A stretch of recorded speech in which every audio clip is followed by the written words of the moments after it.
ಶಿವಮೊಗ್ಗ ಜಿಲ್ಲೆಯ ಸಾಗರ ತಾಲೂಕಿನ ಆವಿನಹಳ್ಳಿಯಲ್ಲಿ ನಡೆದಿದೆ ಎನ್ನಲಾದ ಅಕ್ರಮ ಮರಗಳ ಸಾಗಾಟ ಪ್ರಕರಣ ಈಗ ಸಂಚಲನ ಮೂಡಿಸಿದೆ. ಗ್ರಾಮಸ್ಥರು ಜಾಗರೂಕತೆಯಿಂದ ಹಿಡಿದ ಲಾರಿಗಳು ಮತ್ತು ಅಲ್ಲಿನ ವಿಡಿಯೋ ತುಣುಕುಗಳು ಈಗ ಸಚಿವರ ಅಂಗಳ ತಲುಪಿದ್ದು, ಅರಣ್ಯ ಸಚಿವ ಈಶ್ವರ ಖಂಡ್ರೆ ಅವರು ಈ ಬಗ್ಗೆ ಉನ್ನತ ಮಟ್ಟದ ತನಿಖೆಗೆ ಖಡಕ್ ಆದೇಶ ಹೊರಡಿಸಿದ್ದಾರೆ. ಹೌದು, ಆವಿನಹಳ್ಳಿಯಲ್ಲಿ ಪರ್ಮಿಟ್ ಇಲ್ಲದೆ ಪಲ್ಪ್ ಮತ್ತು ಫೈರ್ವುಡ್ ಸಾಗಿಸುತ್ತಿದ್ದ ಲಾರಿಗಳನ್ನ ಗ್ರಾಮಸ್ಥರು ಅಡ್ಡಗಟ್ಟಿದ್ದರು.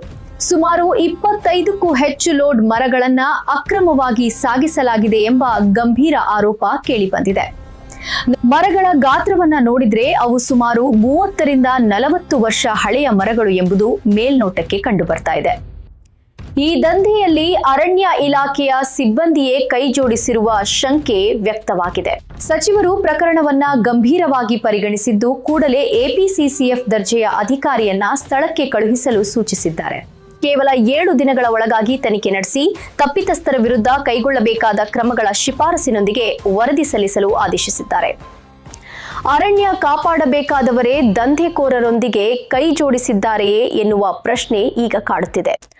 ಸಚಿವರ ಈ ಆದೇಶದಿಂದ ಅರಣ್ಯ ಇಲಾಖೆಯ ಭ್ರಷ್ಟರಲ್ಲಿ ನಡುಕ ಶುರುವಾಗಿದೆ. ಗ್ರಾಮಸ್ಥರ ಸಮಯ ಪ್ರಜ್ಞೆಯಿಂದಾಗಿ ಈ ಬೃಹತ್ ಹಗರಣ ಬೆಳಕಿಗೆ ಬಂದಿದ್ದು, ಮುಂದಿನ 7 ದಿನಗಳಲ್ಲಿ ಯಾರೆಲ್ಲ ಜೈಲು ಪಾಲಾಗ್ತಾರೆ ಕಾದು ನೋಡಬೇಕಿದೆ. ತಂತ್ರಜ್ಞಾನದೊಂದಿಗೆ ಡಿಜಿಟಲ್ ಮೀಡಿಯಾದಲ್ಲಿ ಮುಂದೆ ಸಾಗ್ತಿರುವ ಜಮೀಲ್ ಸಾಗರ್ ಅವರ ಸಾರಥ್ಯದ ಸುದ್ದಿ ಮನೆ ಡಿಜಿಟಲ್ ಮೀಡಿಯಾ ಸಬ್ಸ್ಕ್ರೈಬ್ ಮಾಡಿ, ಪ್ರತಿನಿತ್ಯದ ಸುದ್ದಿಗಳು ನೋಡಿ.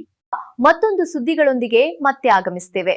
ಸುದ್ದಿ ಮನೆ ಡಿಜಿಟಲ್ ಮೀಡಿಯಾ ವೀಕ್ಷಣೆ ಮಾಡಿದ್ದಕ್ಕಾಗಿ ಧನ್ಯವಾದಗಳು.